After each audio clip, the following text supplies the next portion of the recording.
Welcome, welcome, welcome. Good morning. Hey, Deborah Elliott, how are you doing? I'm doing great this morning. I was just kind of grooving to the music for the countdown. So I'm ready. I know, right? Pretty good music. Yeah. Next time though, I'm gonna add to it. When me and my husband are in the car and we're listening to music, I always ad lib, and I'm like the background singer. That's what I'm gonna do. I'm just gonna start adding in some stuff so that when it comes up live, we've got our own. We made a remix. Yeah. I'm down for the remix all the time. I'm there with you. Deborah, I'm so glad that you're here today. I'm very excited to talk to you for two reasons. Number one is why I told you privately. It's because these are always so selfish for me. I love just having these conversations. And I love sharing them with other people too. There is no other motive, people. So if you think I'm doing something for some other reason, it's not. It's just because I love to have these conversations. I usually have them in private with someone, and that's why I choose to do them here. And the second reason is because today we're talking about embracing change. And I think this conversation is going to be good for anyone who is really looking at their 2020 and looking to make some changes in 2021. I think this will be really important for them. So I'm excited to have you here, Deborah. I'm excited to be here. You choose is one of my favorite things to do on a Sunday. I love that because I do see you on all the time. So why don't you tell everybody, I know who you are because you're my friend from LinkedIn, and this is how we met. And one day we will be meet person. One of these days. I'm excited about that. It's gonna happen. But why don't you go ahead and tell everybody who you are, what you do, and how we ended up talking about embracing change today? Sure. So, well, first of all, I live in the Portland area in the beautiful Pacific Northwest. I've been in Oregon for 30 years, over 30 years. So I guess that qualifies me as an almost native Oregonian. Been in Portland since 2008. So quite a while. I am married to my soulmate, David. We met in 2011 and married in 2012 when we're still honeymooning. Aww. Yeah. My 90-year-old mother also lives in this area, as does my sister and my daughter, who gifted me 7 years ago with identical twin grandsons. So my family is in this area. We're social distancing, so thank heavens for technology, right? Yeah, right. That we're able to stay connected. Of course, we're in the middle of Hanukkah, so we're celebrating that virtually by lighting candles each night with a different friend or family member via WhatsApp or some other app. And professionally, my life changed significantly in August of this year. At that time, I was a marketing director inside of a senior living community. And senior living has been my milieu for the last 10 years, either as a marketing director, community relations director, or consultant. And in August, I left that community and joined my friend Deanne Clune at Zola Consulting to market and promote a new senior living marketing co-op called Seniors Better Together. Nice. And so that's what I've been doing since August. Looking at retiring very possibly next year. So, nice. Knock on wood, we'll be able to make that happen. And as you mentioned, you and I met on LinkedIn. I don't recall. I'd have to go back and see when we connected, but I don't recall exactly how that connection happened. It's had to have been at least a couple years, though. At least a couple years. It's been a while. And you said, hey, let's schedule a time to talk. I think we did a Zoom chat. We did. And as we say, that was herstory.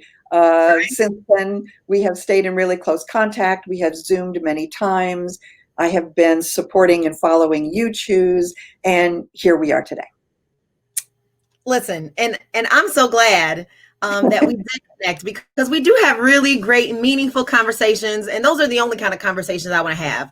Anybody who knows me knows, especially today, I just don't do fluff. I don't. Like, I want to have meaningful relationships and meaningful conversations. And I don't have time to just be networking for the sake of networking. There's always a goal. And the goal is to know more, to do more, to learn more, inspire, all of those things, not just to be saying that I know somebody. That's not my style. So I'm really excited because really change is what brought us together. I was going through some major change in my life at that time professionally. And so I just think that this conversation is so necessary. So why don't you talk to me and to our audience? And thank you for anyone who's joining us today. Make sure you leave a comment and let us know where you're watching from.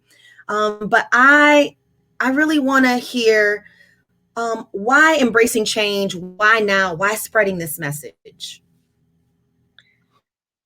Oh boy. So I truly feel that in order to not only be successful, because we all have our different definitions of success, but to be happy and fulfilled in this life, that it is necessary to cultivate the attributes and the attitudes needed to embrace change, not just to weather change, because a lot of times change gets thrown at us, right? But to embrace that change and use it to transform your life into something extraordinary. Yeah.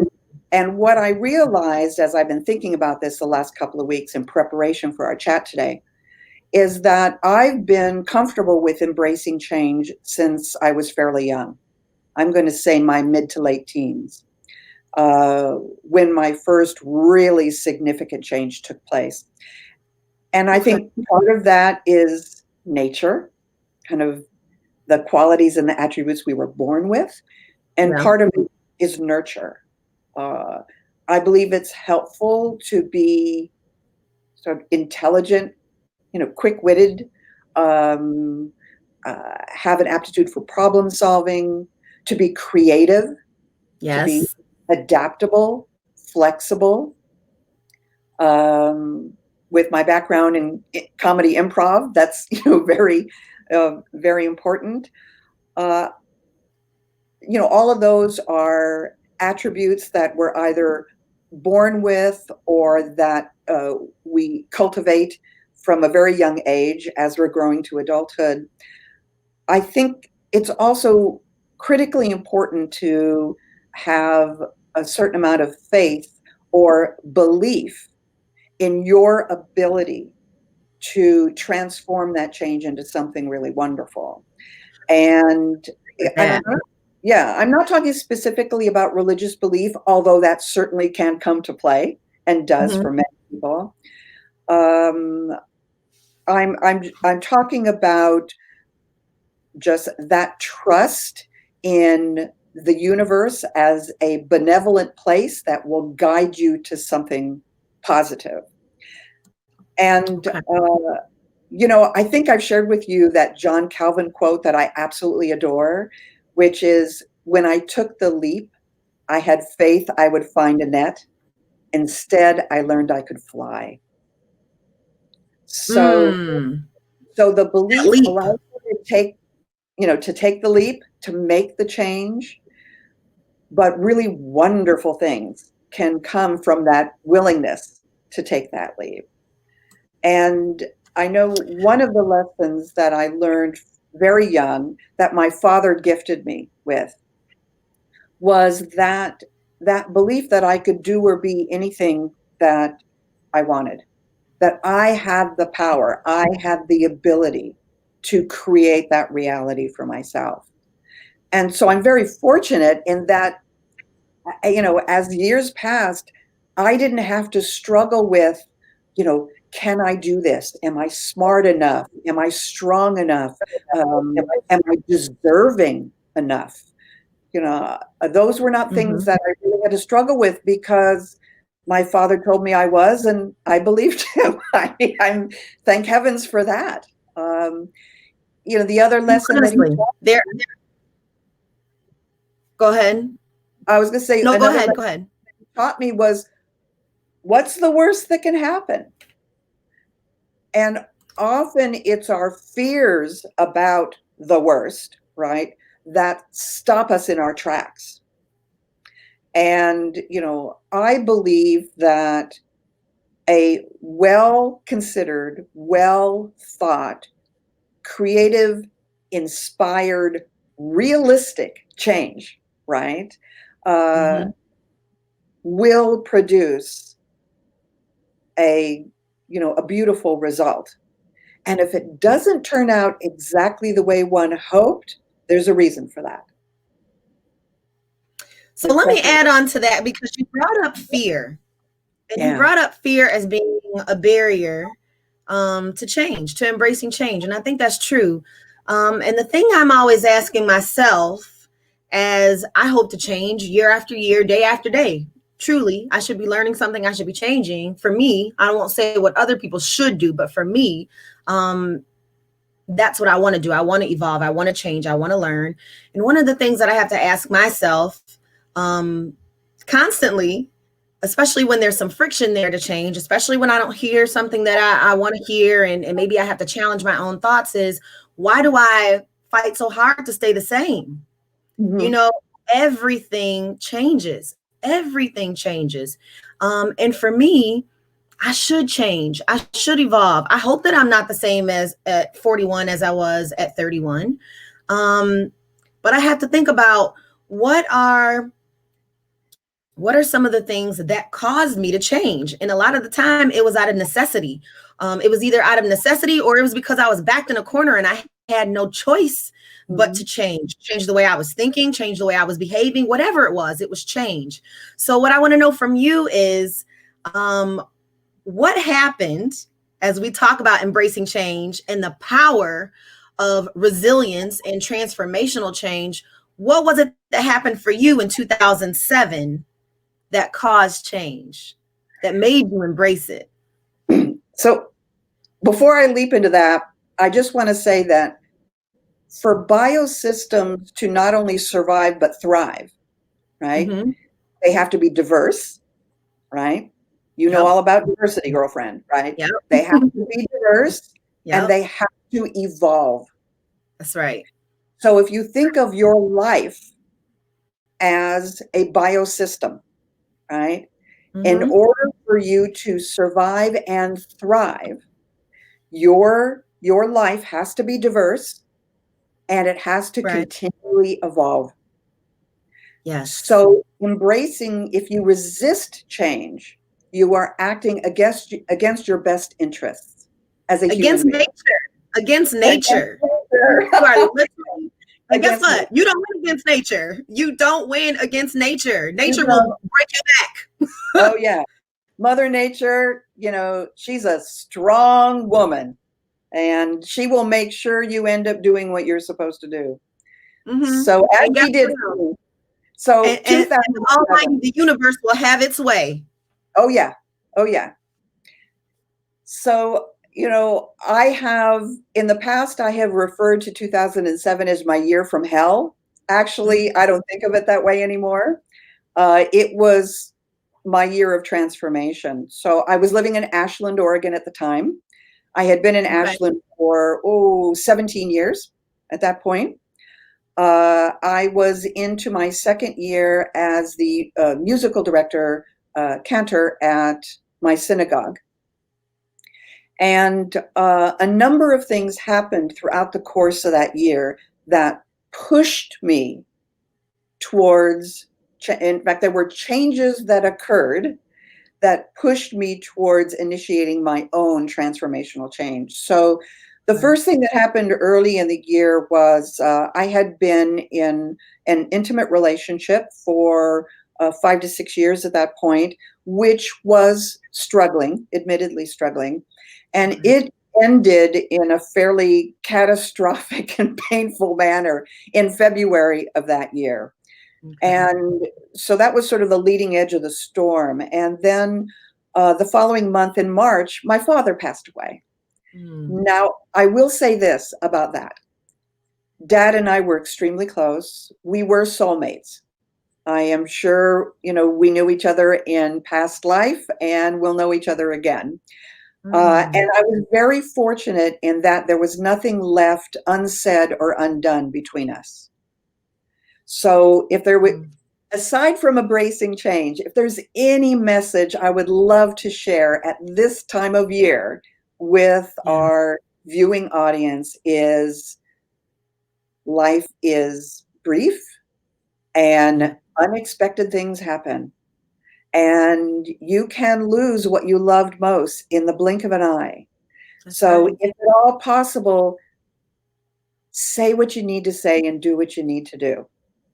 Well, that's a Be- message right there. oh That's a yeah. message right Yeah. there. Don't wait for the right time. Don't wait until it feels comfortable. I mean, Dad and I worked on our stuff throughout the life of our relationship, and we were good. And we had spoken to each other just the week before. And the last words I said to him were, "I love you, Dad." And the last words he said to me were, "I love you too, kiddo." Uh, And those words echo in my head all these years later, right? 13 years later.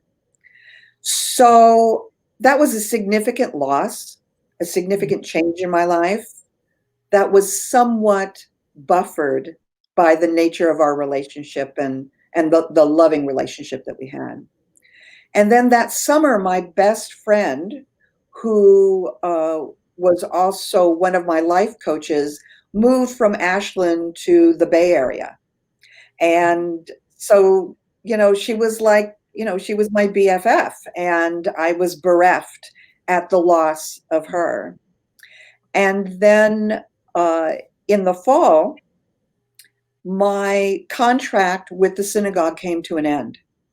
And this was a huge, huge part of my life. I mean, I was at the synagogue almost every day, and led, with the rabbi and other lay leaders, all of the services and the life events. And so it was coming to an end. And it actually came to an end on Yom Kippur, which is the highest of high holy days in the uh, Jewish canon of holidays. And on Yom Kippur, you spend all day in synagogue. Typically, you start around 10 o'clock in the morning, 9 or 10 o'clock in the morning, and you're there throughout the day in services. And then after sundown, you break the fast together. that's almost like a Baptist. That's like a Baptist service. You And you it go to has, church all day on it has Wednesday. similarities Yeah. to Ramadan as well. So Yeah. again, it's all one, folks. It's all one. Yes. Yeah. So in the afternoon on Yom Kippur, there is a break in the service. There's break between two services.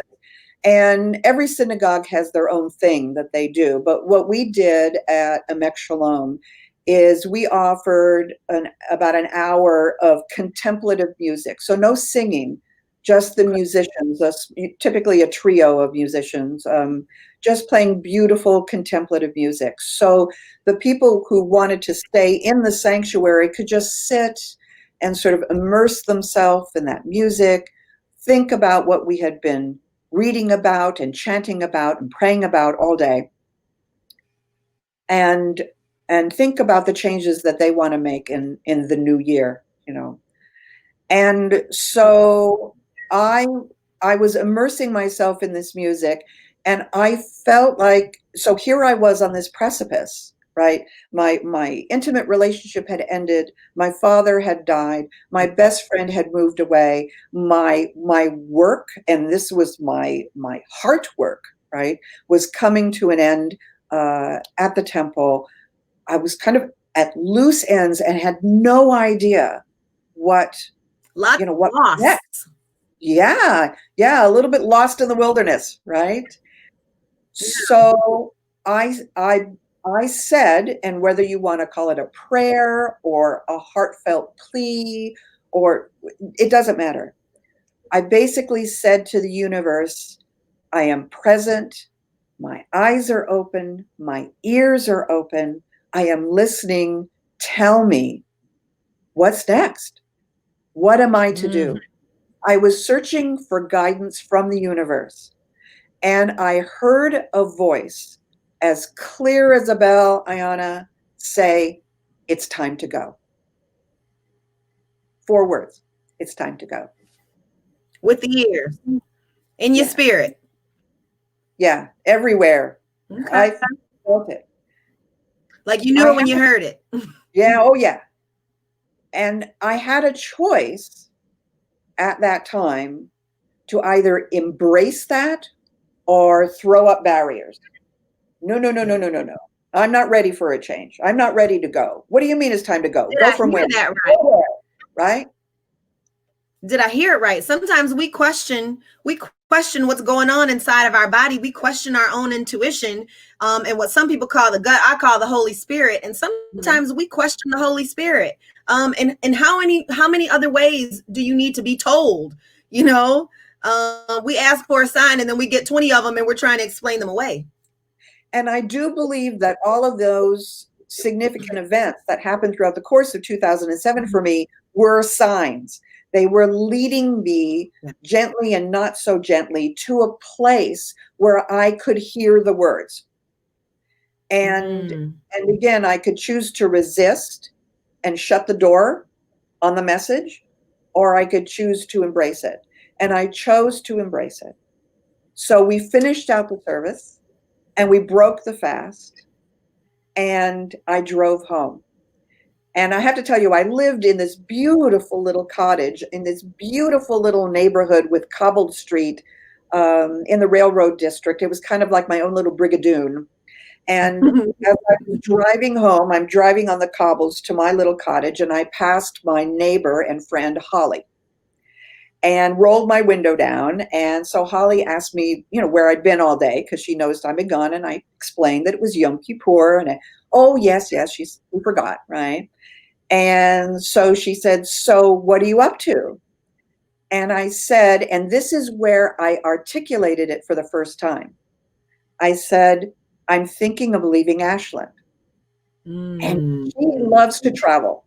And this is a woman who embraces change like that, right? And so, she said, where are you going to go? She didn't say, where are you thinking of going? Or where are you, she just said, where are you going to go? Right? Because clearly you had a plan if you said something to her about it, right? Yeah. And I said, I'm not sure. Maybe the, North Bay, because again, that's where my BFF went, right? She went to Mill Valley.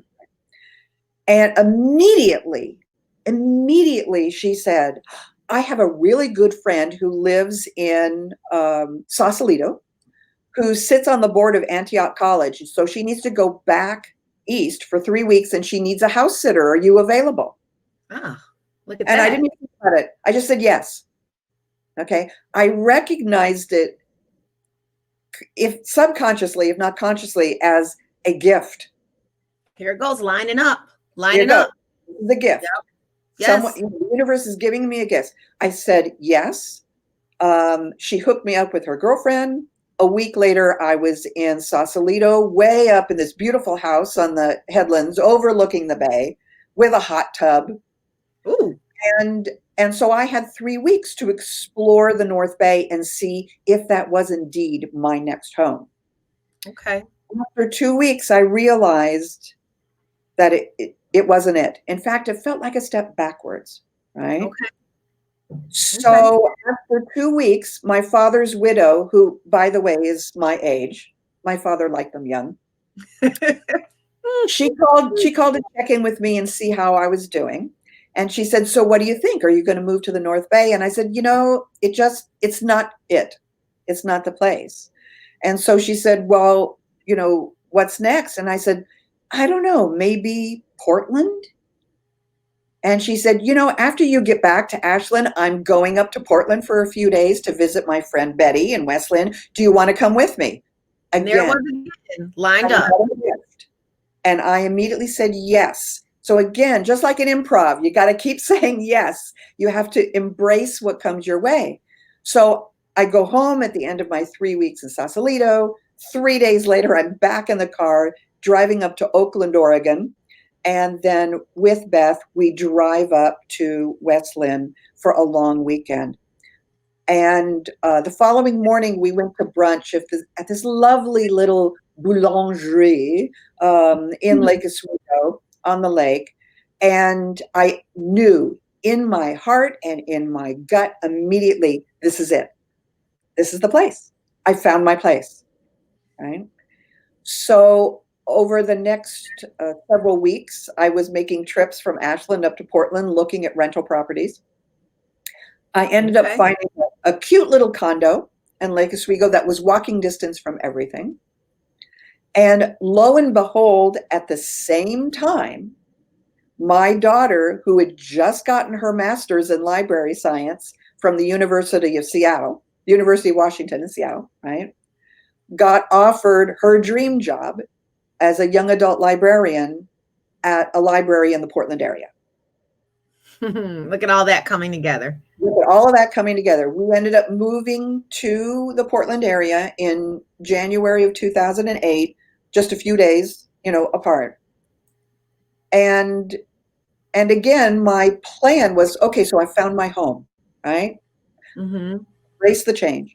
My plan was to spend, I didn't know anybody in the Portland area. So I was going to spend a few months building my professional network, meeting with some people, doing some informational interviews, kind of, trying to create work for myself. 3 weeks after I arrived, I got a phone call from the managing director at Artist Repertory Theater. She had heard from a friend of a friend that I was now living in the Portland area.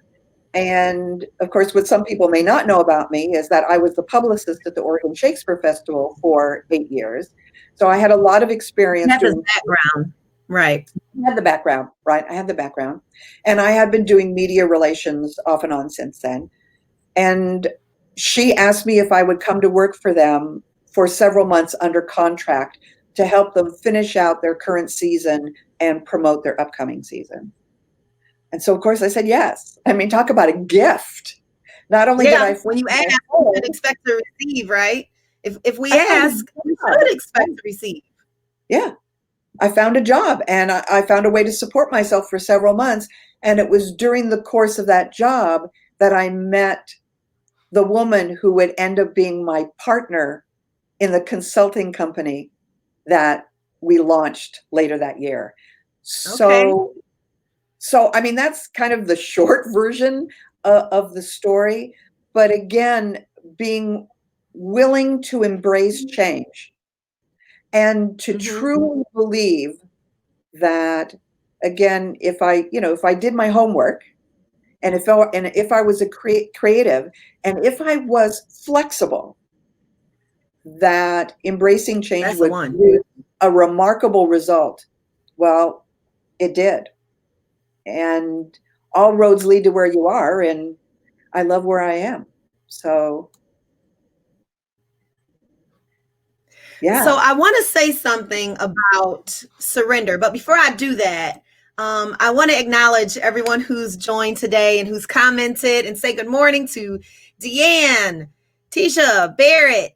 Let me see who else is on here. Dominique, there's Lori. Thank you all for joining this morning on YouTube, and we're talking about embracing change. And so what I want to do really quickly, because we're going to talk about the how, and I think surrender is a huge part of that, right? I just want to throw up this question to some of our viewers, whether you're watching now or there'll be people watching later. What are some of the changes you need to make in 2021? Because I think in order for us to be open to embracing change, we have to be future-minded. We have to be future-minded. We have to be willing to acknowledge and accept that things are and will change. And if I know that, I should be able to roll with the punches, but that's not always easy. So I'd love to hear about some of the changes that some of the audience are making. And also I want to ask you, Deborah, we talked about this huge life change that you made. You and I have talked before about just a change that I made in my life over the last couple years in starting my own business and what that took. And it's very scary. It's very scary to embrace change, right? So how do we embrace it? What do we do? Maybe I'm not a person who's fearless. Maybe I'm a person who is really driven by fear. And, the irony is, in being driven by fear, I'm actually not going anywhere. Mm-hmm. So I want you to talk about how surrender is a part of this. And then I'm going to go to some of the comments here and some of the questions that we may get. But go Sure. ahead and tell us, for you, how would you say a person goes about embracing change? It's not easy for everyone. And again, for people who are not naturally adventurous, right? Not naturally risk takers, we're talking about cultivating a new attribute, right? Mm-hmm. Cultivating something that feels scary and foreign, right? So, the first thing that I would say is, for heaven's sake, start small, right? If you are not naturally adventurous, if you're not a natural risk taker, don't start with a huge change. Start with something Right. small. Uh, Manageable. yes, get that under your belt so you can go, oh, that turned out a lot better than I thought it would. Or if it doesn't turn out quite the way you hoped, gee, did I need to do a little more research? Do I Yes. need to reset my expectations, right? Um, Yes. so again, start small. Another thing is a great tool, again, like that my father taught me, is what's the worst that can happen? And look at it as Mm-hmm. an onion that you're peeling away the layers, right? So you might say to someone, let's say they're working in a really toxic work environment, and they have tried, and other people have tried to have a positive impact on that environment, and it's not happening because leadership, they're just not with the program, right? Right. It happens. It happens. It happens. So the best option, really, you've tried, you've done your due diligence, and other people have tried. And the best option for you in terms of escaping that toxic environment is to leave, right? Yep. But you're afraid to leave. Maybe you're a single mom. I can't tell you how many times this came up for me as a single mom. Maybe you're a single mom and changing your job is terrifying, right? Yep. Um, if you Usually the first thing that comes up when you say to someone, what's the worst that can happen, is not the worst. They'll have an Right. immediate reaction, and you'll say, I hear you. Let's delve into that a little bit. And as you peel back the layers, more often than not, what lies at the heart of the fear is not, I won't find another job. That's not it. I won't be able to pay my bills. um, it's not the kind of the logical left brain things that lie at the heart of the fear, because of course fear comes from an emotional place. Usually if someone is willing to peel away the layers of the onion with you, what you get to is, they won't like me, they Mm. won't accept me, Mm-hmm. they won't love me. We're talking about kind of baby gut reactions here. What we're truly afraid of, more often than not, is how other people will perceive us Yeah. if we embrace the change. Yeah. I agree with that. And I want to add something really quickly if I can. So first, I want to acknowledge two things. That sometimes that fear is really real, especially for a single mother, right? It is the fear of, not having income, of not having a roof over your head. It is that fear. So I want to make sure that I acknowledge that, because that is a real fear for some folks. But Oh, what I yeah. will also say is, it didn't start with that fear. It started with something else. So when you say start with something small, you didn't get to, oh my gosh, they're going to hate me overnight. Because if I start a job and you start acting like a total, jackass, I'm not going to stay around. It festers over time. I let some things happen. I'm afraid to speak up.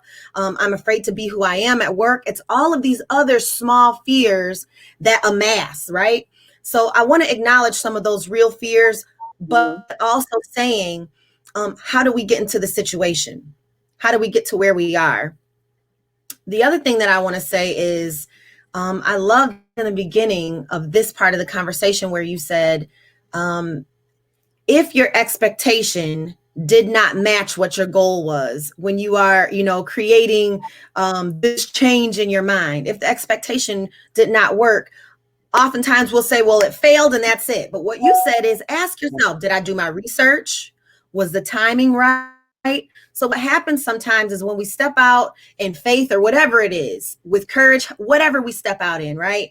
To do something different, if it does not turn out the way that we want it to turn out, we automatically say it's a failure instead of asking ourselves all of these other questions about the timing. Most of the time, if you listen to your gut, who I told you I call the Holy Spirit, okay? Yeah, If you yeah. listen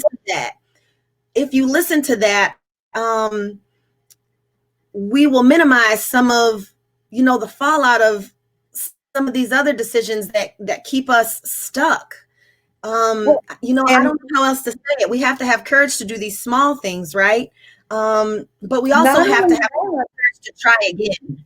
that, No, go ahead. not only that is we have a tendency to think, like when I was a single mom, and over a period of years, I was diligently improving our situation in terms of my income stream, my support system, all of that, right? They were stepping stones.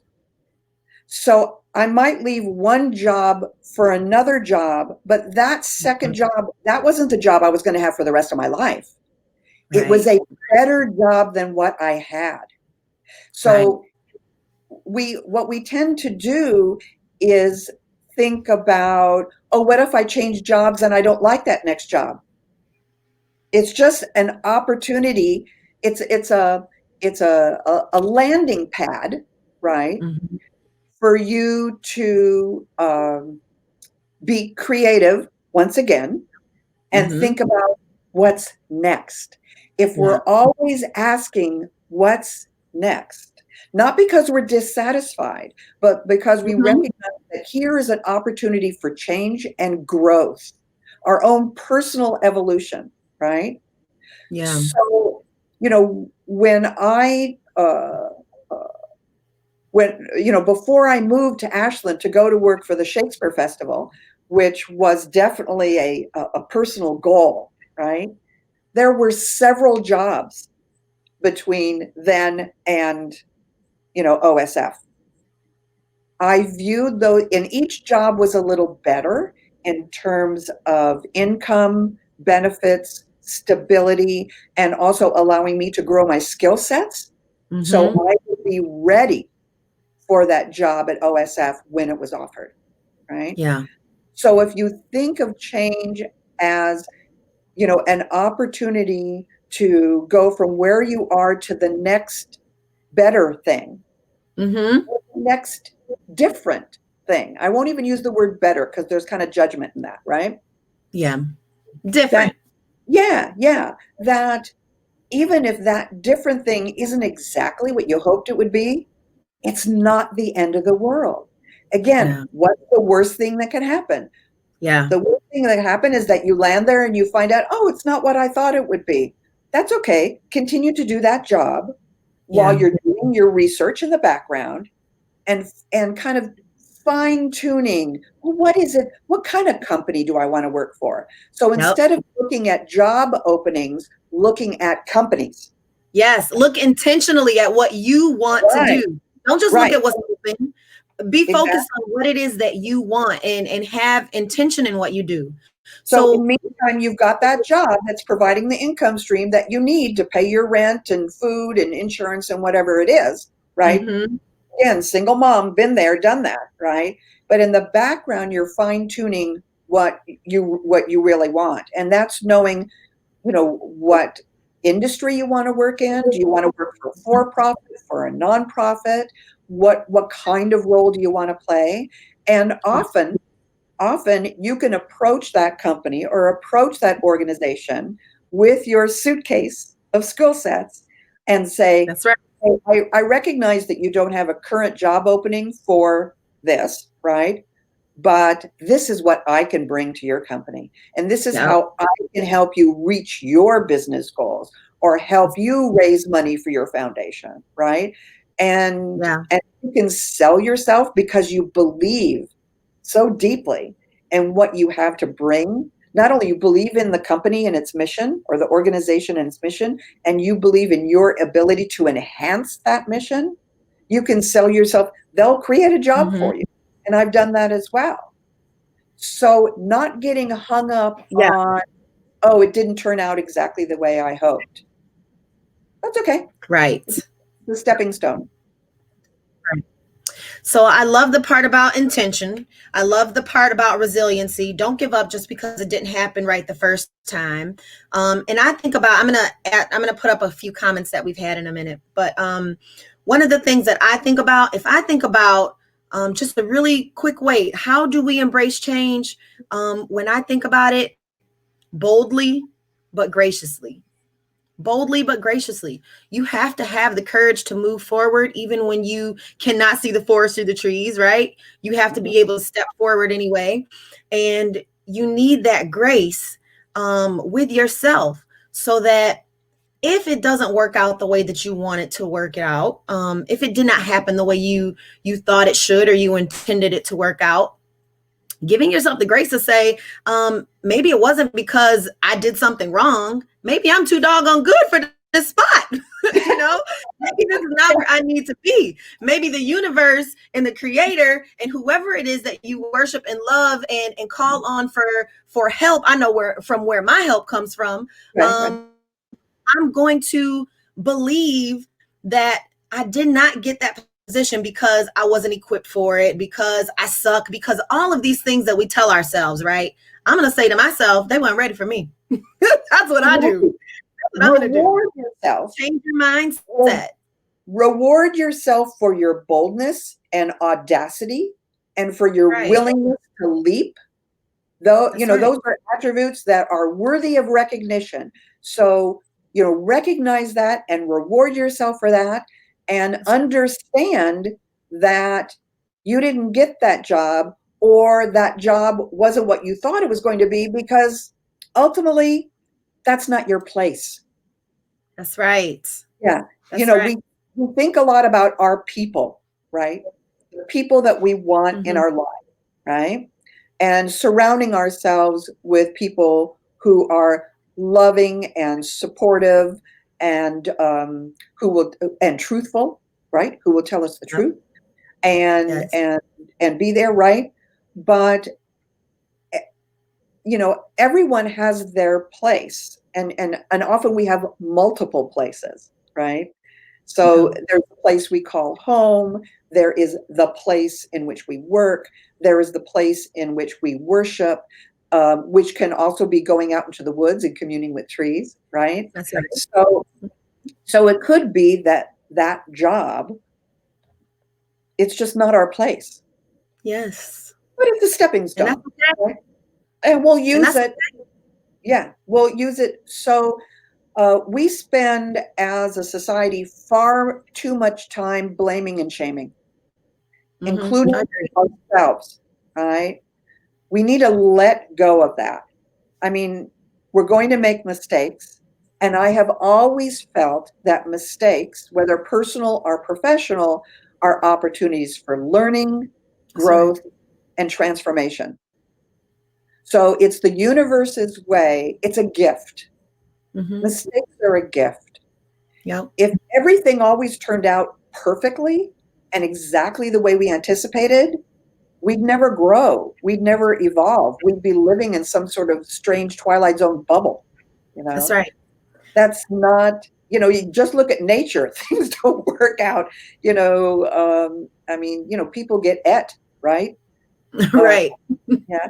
So, or I should say beings get So I think that willingness to surrender, to give up that control that we are constantly seeking, right?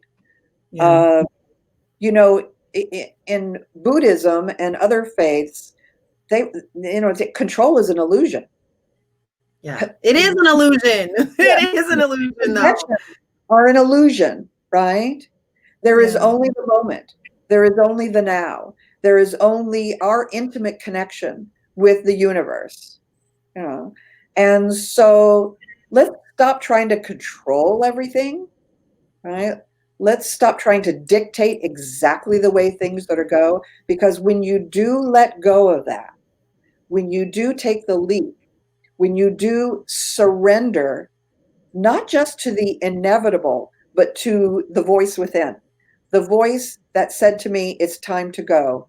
I literally surrendered to that voice. And because of my willingness to surrender, you saw what happened. I mean, bam, bam, bam, bam, right? Just Yes. one gift after another. So let the lesson be, and I'm going to put up some comments here. So let the lesson be, surrender is part of the process. And I think in no place is that lesson more needed right now than in leadership circles. No.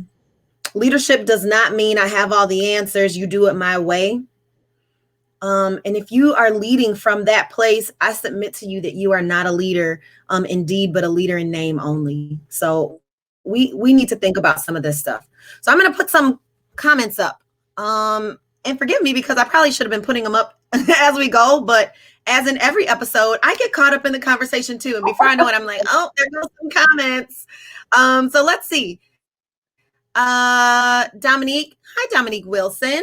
Dominique said, I 100% agree. We imagine the worst, but not the best. Isn't that the truth? What if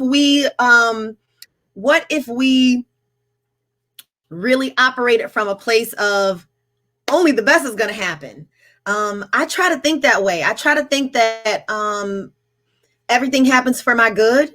And so if I believe that everything happens for my good, it really does take the pressure off of me having to do everything just right. Let me tell you how many times I send out marketing and I'm like, oh, I spelled something wrong. Now I could beat myself up about it. I could be like, Ayana, you suck. You need to hire somebody. I don't care. Because guess what? I believe that everything happens for my good, and never have I lost a client because they're like, hey, guess what? I think you spelled something wrong. Yeah. Be nice to yourself. Be kind to yourself. That's just something I think we should do. Thank you, Dominique, for that. Let me see what else I have here.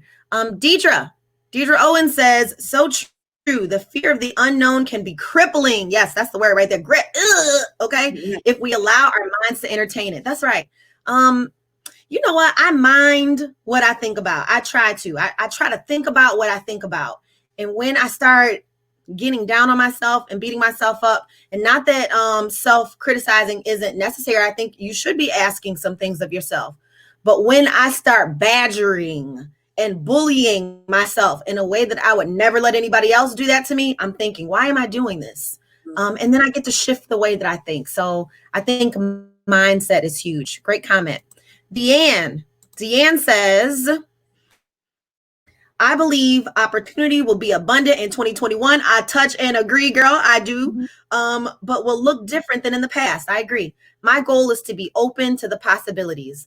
Listen, I think that's where it's at. And that's what we've been saying the entire time. Just be open to the possibilities. A really great exercise. It might sound frou-frou, cuckoo, Looney Tunes, whatever. But when I'm feeling like pent up in my body, and you know what pent up, if you know yourself and you're honest with yourself and you know your mind and you know your body, when I feel pent up in my body, if I just sit back and really stretch, and I can feel crack, crack, crack, crack, crack all over my body because I've been holding it. I just feel so much better, and I do feel open. You can feel in your body when you're blocked off. You can feel in your body when you're plugged up and you're stopped up. And it's like a constipation of thought too, right? Let that thing go. Let it flow. Yeah. Well, also when we are fearful or anxious, excuse me, we tend to breathe very shallowly. I mean, this is a physiological reaction to stress. And when we breathe shallowly, we're getting less oxygen to the brain. And so it's a negative cycle. So taking a moment when you realize you're in that space, right, to stop, right, and again, pull your shoulders back, which opens up the rib cage and the diaphragm, and take deep breaths through the nose and let them out slowly through the mouth. A physiological change takes place instantly. that will help you kind of release a lot of the anxiety and the fear that you're feeling in that moment. And it's a great practice, especially now during this time, between all that we are grappling with, locally and internationally. To make it a daily practice or several times a day, to just stop what you're doing and throw your shoulders back, close your eyes and breathe. The yogis had it right. I mean, breath is the life, right? So that can help a lot. I was also thinking, looking at the comments and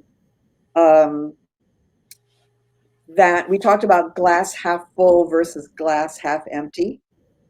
Yeah. Right? So if we are by nature, or more probably nurture, glass half empty people, this is a great opportunity to slowly transform ourselves into the glass half full. So more, and I'm not talking about Pollyanna, I'm talking about a more positive attitude, not only about life in general, but about our ability to craft the life that we want to live. So I believe, and again, nurture, thank heavens, that I am the architect of my own life.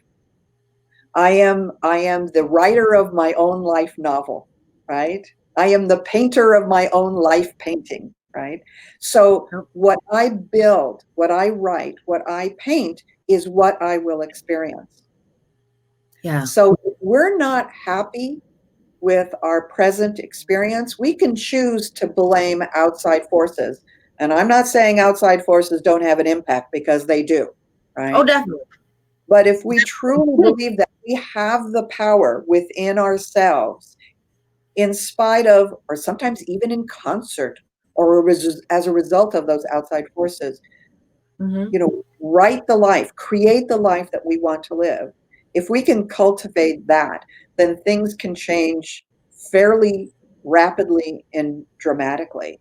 And that's that belief, that faith, whatever you want to talk about it, the willingness to surrender, that's where it comes from. And, there have been times, there's been, a couple of times in my life that I have packed up my car and driven across country, not having anything waiting for me on the other side except a place to land, which was going to be a temporary place to land, right? Again, that's, when I took the leap, I've had faith I would find a net, right? And I'm not saying you can get there, overnight if you're not there now. Right. But again, baby steps. Yes. Right? And there's a ton of inspirational books out there about cultivating, with cultivating that belief in self, and that strength, that inner strength and conviction. Yes, like practice. Yeah, and like Yoda says, we have the power, right? And Yoda tapped into the force, whatever you want to call it. Whatever you want to call it, the force is real. So if you're willing to surrender and tap into that and draw on the strength that is out there, and start with baby steps, little transformations, little changes, with every success, you just have to survive the change, right? Survive. Come on, girl. Survive it. You just have to get to the other side to realize, oh, I can do that. Yes, I didn't die. I didn't die. And again, I didn't die, but I also, again, I'm always very, very, very, I try to be very careful about not minimizing anybody's circumstance. It's scary out here. It's scary out here. People don't know how they're going to eat. They don't, I know that's not the type of embracing change we're talking about, but it's all the same. It starts in the mind, it manifests in the heart, and it takes courage and it takes grace. And you'll get there. You'll get there. Yeah. Deborah, this has been such a really great conversation. Yeah, keep practicing, keep practicing. So what I want to ask you in closing, we've been going about almost an hour now. This has been a really great conversation. And thank you to everybody that chose to be with us here today. This has been a really great conversation. You've given us some really great comments. And I hope that this conversation has been really inspiring and encouraging to you too. But Deborah, on our way out, what I want to know is, what are you embracing in 2021? What kind of change? So the thing that I really want to focus on in 2021, I, like so many of us, if not all of us, have been very distracted by what's happened this year and is still happening this year between COVID and the wildfires, which were, licking at our doorstep, and the election. There's been a lot of significant distractions this year that have, caused us to change the way we do business, the way we spend time with family. I recognize that those distractions and my reaction to those distractions have impacted the way I interact with my husband. And this man, he's my soulmate. He's my beshert. He's my split apart, right? And I want to give him, all of my love and attention, not excluding the other people I love in my life, but certainly the love and attention that he deserves.